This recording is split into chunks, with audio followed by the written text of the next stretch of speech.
opening gue ya. Lu lah, kan yang punya hajat. Auzubillahiminasyaitonirrajim. Jurnalis ngomongin buku, gua hari ini berkolaborasi dengan Yakin Jadi Jurnalis punya Inframe. Gua mah babu doang di sana. Nah, jadi hari ini spesial Hari Pers Nasional Internasional sih? Internasional ya? Internasional. 9 Februari selalu diperingati sebagai Hari Pers Internasional. Jadi gua sama Yakin Jadi Jurnalis mau ngebahas buku-buku jurnalis tentang jurnalistik temanya gitu yang kita berdua pernah baca. Ya, jadi ngomongin buku yang bertemakan jurnalistik gitu. Lu dulu deh Don, lu punya buku apa gitu untuk direkomendasikan tentang jurnalistik? Beberapa buku dari zaman kuliah jurnalistik ada sih beberapa, tapi yang dari gue suka tuh cuman terakhir ya yang paling gue baca dan paling nyaman sih menurut gue gitu, dan paling relate sama kehidupan jurnalistik sekarang gitu. Judulnya ini sih Karena Jurnalisme Bukan Monopoli Wartawan. Ini tuh karyanya Rusdi Matari gitu. Ini bukunya ini bukunya. Nah, dia ini yang gue suka adalah dia terbitan Mojok. Mojok itu salah satu penerbit yang ada di Yogyakarta. Nah, ini tuh yang bikin gue suka adalah Rusdi Matari ini kan penulisnya dia juga wartawan gitu. Nah, dia banyak banget udah nulis yang nulis buku-buku dia tuh enak-enak gitu, lucu-lucu, mudah dicerna dan nyaman banget untuk dibaca, bukan bahasan yang berat gitu. Nah, salah satunya itu adalah buku ini, karena jurnalisme bukan monopoli wartawan. Jadi tuh ini kayak catatannya Rusdi Matari itu terhadap profesi wartawan gitu kan, karena dia kan udah nggak jadi wartawan, terus akhirnya itu kayak kritikus buat wartawan yang masih bekerja gitu loh sampai saat ini. Dan buku ini tuh diterbitin kapan sih? Cetakan pertama Juli 2018. Ya, itulah pokoknya. Isinya maksudnya esensi dari si isi buku ini tuh untuk jurnalisme. Intinya ini tuh kan dia mantan wartawan ya, dan dia tuh punya relasi banyak sih sama wartawan semasa dia hidup sebagai wartawan. Yang gue suka adalah gimana ya, gue tuh ngerasa baca buku ini kayak kepecut gitu loh, kayak tersindir kepecut sekaligus tersindir, kepecut semangat gue jadi wartawan untuk jadi lebih baik, terus kedua sekaligus tersindir. Ternyata banyak banget yang praktek-prakteknya itu kayak bertentangan kayak praktek sekarang saat ini gitu tuh kayak nggak sesuai gitu loh sama yang tujuan awal kita jadi wartawan gitu kan. Dia menuliskan itu maksudnya tujuan wartawan yang dia kritisi itu apa? Dia tuh kayak misalnya contohnya nih, gue salah satu bab yang jumlahnya ini 39 bab, ada 2 bab yang paling gue sukain, itu judulnya Jacob sama judulnya Pizza. Jacob Utomo maksudnya? Jacob Utomo pendiri Kompas. Iya. Kompas. Nah, gue mau bawa buku dia tuh. Tapi di antara Jacob dan Pizza gue paling suka Pizza karena itu kritikan banget sih buat wartawan. Pizza itu kenapa paling gue sukain karena di sini menurut Rusdi bagaimana majalah Tempo itu waktu itu ngeblow up investigasi dia di Pizza Hut kalau nggak salah. Oh iya, tahu gue, inget gue zaman gue kuliah tuh. Di situ tuh majalah Tempo berhasil tuh investigasi kan, dia wartawannya tuh yang tentang basi bukan sih? Pizzanya basi. Jadi wartawannya tuh jadi karyawan selama 3 bulan apa beberapa bulan sampai akhirnya dia tuh nemuin makanan-makanan basi, bahan-bahan basi yang dijadikan sebagai pizza karena kan nggak ketahuan kan setelah jadi pizza. Nah, sampai akhirnya ke blow up, rame banget kasusnya, dan lo juga apal kan waktu itu kasusnya gimana? Nggak apal juga sih, udah agak lupa. Gue baca majalahnya, cuma gue udah lupa kasusnya. Pokoknya gue baca ini jadi ingat lagi, oh iya dulu waktu itu gue pun waktu itu masih kuliah dan gue jadi keinget lagi, oh iya yang dulu. Yang dikritik sama si Rusdi apa? Yang dikritik Rusdi adalah bagaimana Tempo udah capek-capean cuy investigasi 3 bulan dan itu penuh resiko. Tapi nyatanya apa? Wartawan yang lain selain Tempo itu tuh kayak ini loh, kayak seolah-olah ngeredam apa yang berhasil Tempo temukan gitu loh. Jadi tuh si wartawan yang lain justru wartawan media lain maksudnya malah asik ngeblow up apa yang disampaikan oleh pihak Pizza Hut, dan itu lebih kayak bikin rame dan kesannya jadi karena rame-rame dibanding satu Tempo. Jadi kayak ngebela pandangan gitu. Publik jadi terbawanya ke si pihak pizza. Iya, jadi anjir menurut gue ya, maksudnya harus adil aja sih maksudnya gitu dari beberapa pihak, tapi karena saking ramainya media yang memberitakan apa yang disampaikan oleh pihak pizza, akhirnya kayak ngeredam apa yang sudah berhasil dilakukan Tempo, padahal itu kan demi kemaslahatan masyarakat bersama, karena waktu itu lagi hits banget kan makanan pizza waktu Iya. itu cuy gitu. Produk pizza sendiri gede gitu. Heeh. Berarti si Rusdi itu memihak ke Tempo. Nggak memihak ke Tempo, cuma Membela. mengkritik seharusnya Mengkritik, yang dia kritik tuh Tempo atau wartawan lain? wartawan lain. Ya berarti artinya dia di pihak Enggak Tempo di dong pihak secara Tempo tidak juga, langsung. karena dia menjelaskan bahwa pihak Tempo juga kan sebenarnya ada beberapa yang harus dikritisi, misalnya Iya. wartawan tidak berhak untuk Oh iya. terlalu dari sudut pandang satu pihak saja gitu kan, karena Tapi kan lebih sudut pandangnya lebih penemuannya kan gitu. Harusnya kan dia sebelum nerbitin itu, maksud si Rusdi ini harusnya dari pihak pizzanya juga ada gitu. Tapi ya wajar sih menurut gue karena itu investigasi. jadi kayak apakah bisa disimpulkan maksudnya si Rusdi di dalam tulisan Rusdi itu dia seolah-olah kayak apa ya? Bukan pembina, apa ya? Kayak dewan penasehat gitu. Ya menurut gue iya sih, karena dia kan udah bertahun-tahun cuy di dunia wartawan dan relasinya nggak sedikit sih. Oke. Menurut gue itu. Berarti kayak wartawan mengkritisi ya kolega-kolega dia gitu. Iya. Karena kan dia Menarik sih. udah tidak lagi di dunianya, Uh-huh. dia akhirnya di luar tapi melihat dunia dari sudut pandang yang luar sih terus di ini. Jadi dunia jurnalistik misalnya yang sudah tidak dia masukin dan dia sudah keluar, akhirnya dia melihat sudut pandang yang lebih di luar lagi gitu kan. Jadi menarik kan, kita selama ini masih di lingkup sini kan, dan dia ini udah di lingkup sini. Dia ngelihatnya dari sudut pandang bisa dikatakan udah jadi orang luar gitu. Ini menarik sih maksud gua karena akhir-akhir ini sejak beberapa tahun yang lalu sih ya, kalau misalnya gue rasakan juga masyarakat entah mungkin bisa dikatakan masyarakat atau apa gitu, yang jelas publik seperti skeptis sama media gitu kan. Itu dia. Bahkan lebih percaya sama media sosial apa segala macam. Maksud gue bukan berarti si Rusdi mengkritik wartawan, mengkritik media itu sendiri, bukan artinya juga dia kayak ngebongkar borok sendiri gitu kan bahasanya. Buat menurut gue sih bukan itu. Gue udah baca juga beberapa bab yang ada di sini gitu. Maksudnya yang gue temukan juga ngerasa kayak iya disentil, gue setuju yang lu bilang tadi disentil, tapi juga seperti menyadarkan kembali, maksudnya bukan cuma cocok untuk wartawan gitu, tapi juga cocok untuk masyarakat biasa dan melihat media tuh bukan cuma budak partai, budak politik doang gitu, tapi ya media lu tetap bisa mengandalkan media sebagai pilar keempat, itu masih bisa diharapkan gitu. Itu pas banget. Oh iya, bab yang terakhir itu yang kedua dibanding pizza, gue paling suka Jacob. Karena apa? Di sini tuh bagaimana si Rusdi ini menceritakan bahwa tahu Jacob itu salah satu pendiri Kompas, yang media harian, TV, terus online bertahan dari zamannya era Soeharto sampai saat ini, dan tidak banyak media yang bisa bertahan dari era Soeharto sampai saat ini. Kalau online itu kan, kalau Detik online itu bertahan karena dia pas zaman era Soehartonya, tapi Kompas ini kan dari zaman sebelum era Soeharto, dan era Soeharto ini sudah banyak media yang bermunculan, cuman akhirnya pas setelahnya banyak yang mati.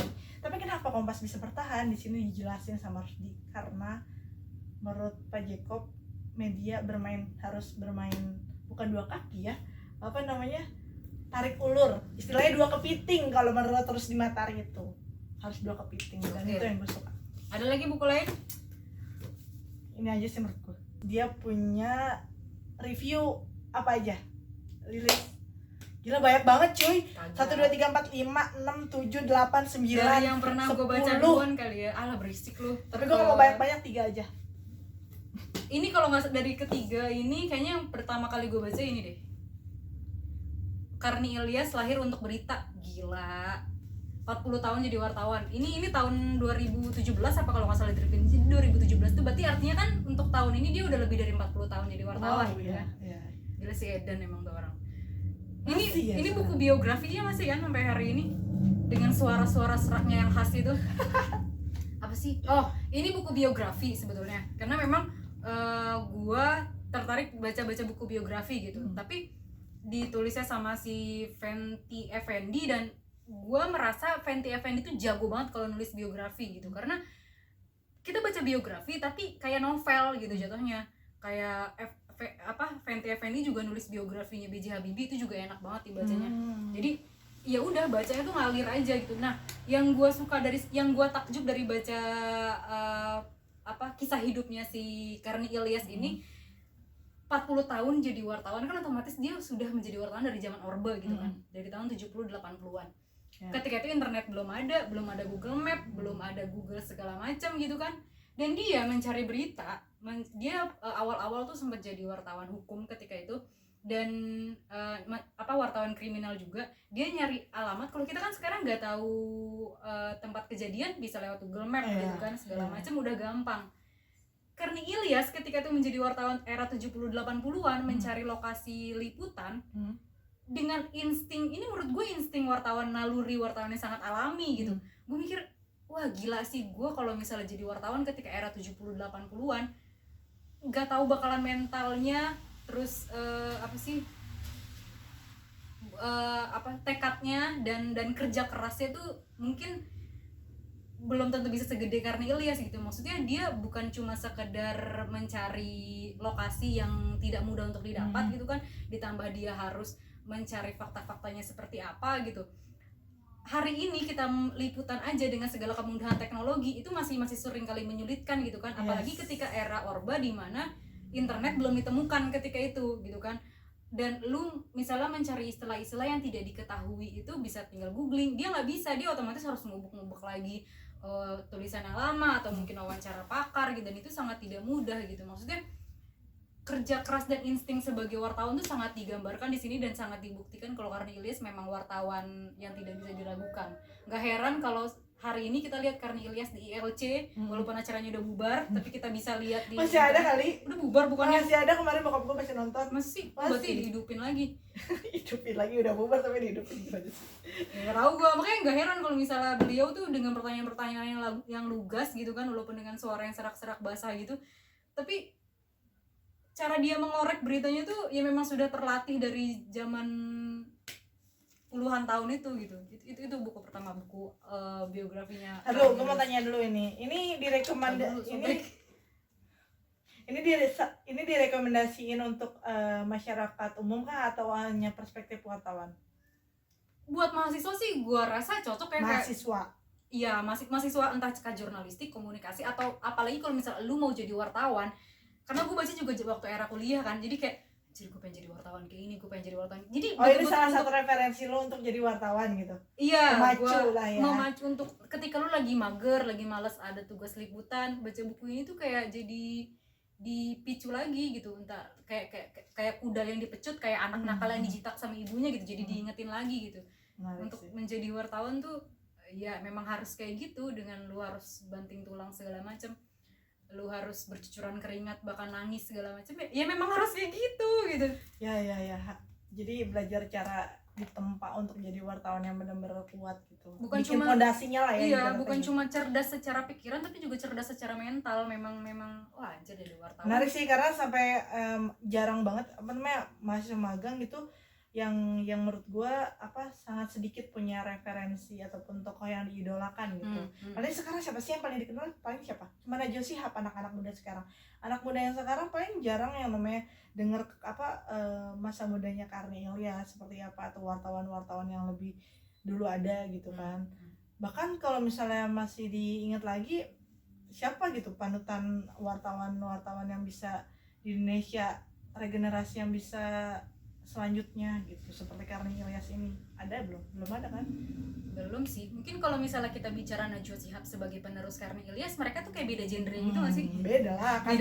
Beda lah, ini dari zaman Orba, terus zaman milenial sampai teknologi, sampai dia udah bikin green skin gitu yang terbaru pas Ridwan Kamil sih.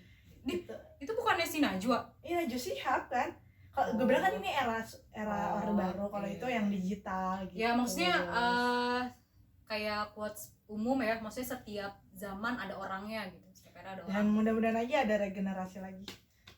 Gue yakin sih ada, sekarang juga udah. Dengan adanya Najwa Shihab itu artinya kita punya harapan. Siapa ya? Lo bakal bisa jadi? Gue tidak berani untuk sesumber. Kalau tiba-tiba terkenal. Gak enak tuh jadi orang terkenal. Padahal belum terkenal tuh udah bisa ngomong gitu. Gue jadi orang terkenal. Kayak orang belum pernah makan sashimi terus bilang sashimi itu nggak enak tau, padahal dia belum pernah makan makanan itu. Gue baru dengar ini dari Lilis. Denok tau jadi orang terkenal, emang kayak udah ngalamin jadi orang terkenal ya? Ya setidaknya lu terkenal di sekolah satu angkatan gitu sih. Oh udah terkenal ternyata. Ya lah. Jadi sekolahnya di mana?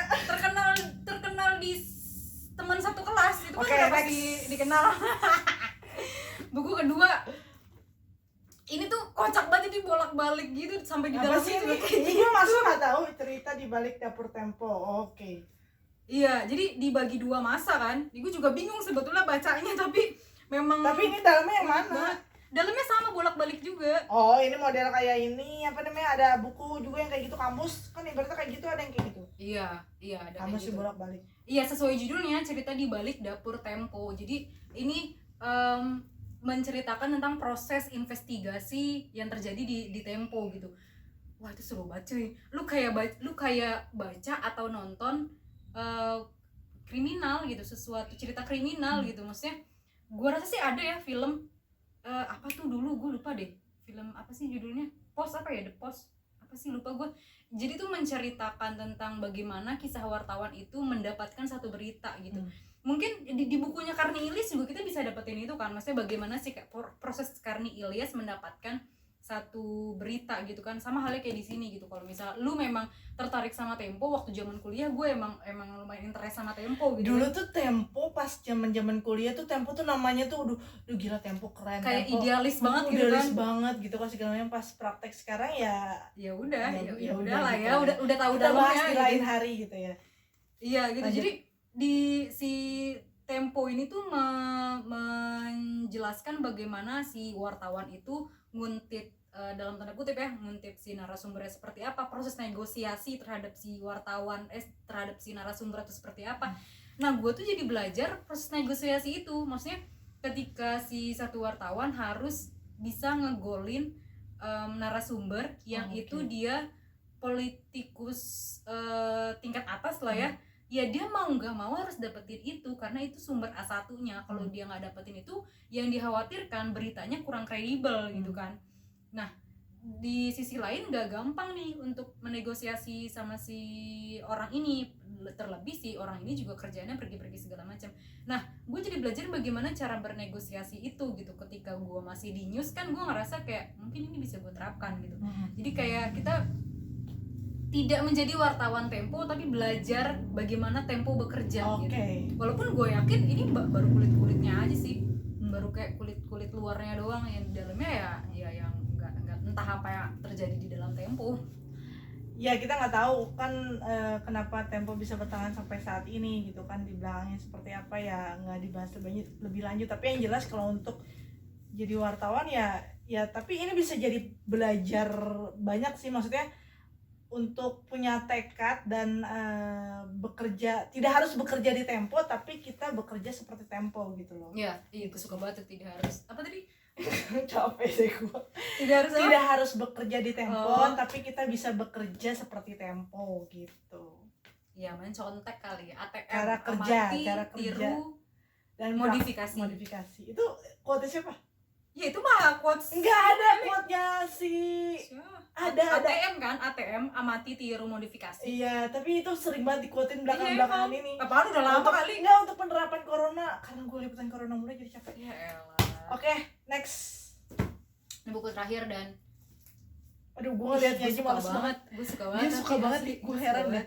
Bisa lo baca segitu, gue gak mau. Gue belum selesai juga sebetulnya, tapi gue suka banget sama isinya. Oke. Nih, apa itu, jelasin sama gue yang orang awam. Trisnio, laporan dari lapangan. Si Trisnio ini nama orang. Gue pas pertama kali baca ini gue kira tuh Trisnio itu bukan nama orang, tapi ternyata nama orang. Tapi ini nama pena sih sebetulnya, nama aslinya gue lupa gitu siapa. Si Trisnio ini wartawan senior di Harian Kompas. Dia kalau nggak salah era tahun berapa ya? 80-90-an kalau nggak salah. Jadi mungkin masih juniornya si Karni Ilyas kali ya. Masih di bawahnya Karni Ilyas gitu.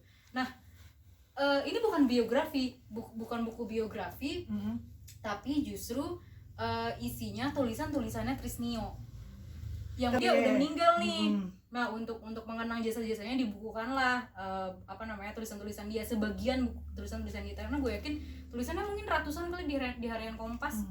Gue juga nggak tahu. Dan di sini cuma ada sekitar puluhan karya tulisnya sih. Karya tulis yang terbaik. kayaknya nggak terbaik Pilihan juga lah ya, kali ya, pilihan. mungkin pilihan. Kalau kata salah satu rekannya itu, Nio ini mampu meletakkan dirinya ketika menulis sebagai masyarakat, apa ya, bukan masyarakat tertindas tapi masyarakat, ya kita kan wartawan menulis untuk kemaslahatan masyarakat gitu kan. Nah dia menulis itu memposisikan dirinya sebagai masyarakat itu sendiri okay. gitu. Jadi bagaimana dia menuliskan itu untuk kepentingan dia sebagai masyarakat gitu. Artinya kan dia perwakilan masyarakat gitu kan gitu. Jadi bagaimana seusaha mungkin kan memang sulit sekali untuk menulis objektif gitu kan. Pasti ada sisi subjektifnya, tapi dia selalu berusaha untuk subjektif itu. Nah, maksud gue ya yang gue suka banget ini tuh, gue belajar jadi belajar melihat dan seakan-akan menyaksikan juga bagaimana liputan perang. Karena di sini dia pernah liputan perang gitu kan, liputan perang Vietnam sama di Timur Tengah, kalau nggak salah dia pernah liputan di Timur Tengah juga. Itu gokil banget cuy, maksudnya bagaimana dia ikut di mobil tank si tentara, dia liputan perang segala macem di situ. Terus dia wawancara perang tuh seperti apa. Jadi tulisan dia tuh semi feature sih. Gua ngerti yang perang itu gitu lah ya, gitu. Yang perang itu lebih ke semi feature.